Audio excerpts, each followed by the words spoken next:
In today's video, I'm going to teach you how to build basic logic gate circuits in the Falstad circuit simulator. Start by heading to falstad.com. When the simulator canvas is visible, you'll interact with it mostly by right-clicking. That right-click brings up the Draw menu, which is your component library. Think of it as the toolbox for everything you'll place in the circuit. If you ever lose track of where something lives, remember that Draw is the starting point for chips, inputs, outputs, and wiring tools. Next, choose your logic gate. From the Draw menu, navigate to Digital Chips. Here you'll find standard gates like NAND, NOR, AND, or NOT, and XOR. Pick the one you want to experiment with. You can also create custom logic gates if you need specialized behavior, but sticking to a standard option is perfect while you're learning. Once a gate is selected, place it by clicking directly on the canvas. Position it somewhere with room to route wires cleanly. If you'd like to see working examples for inspiration or to check your understanding, open the Circuits menu and browse the pre-made circuits.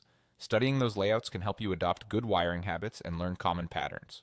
To drive and observe your gate, add digital inputs and outputs.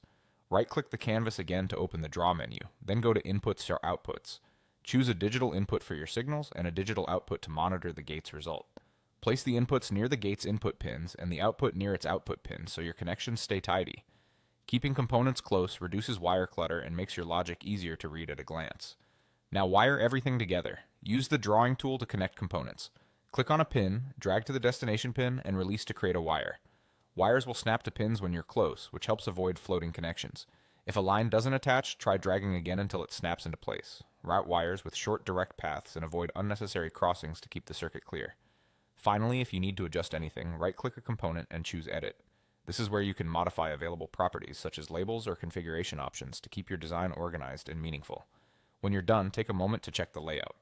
A clear placement, sensible labels, and neat wiring make troubleshooting and future changes effortless. That's all you need to start building logic circuits in Falstad. Open Draw, choose a gate, place it, add inputs and outputs, wire them, and edit values as needed.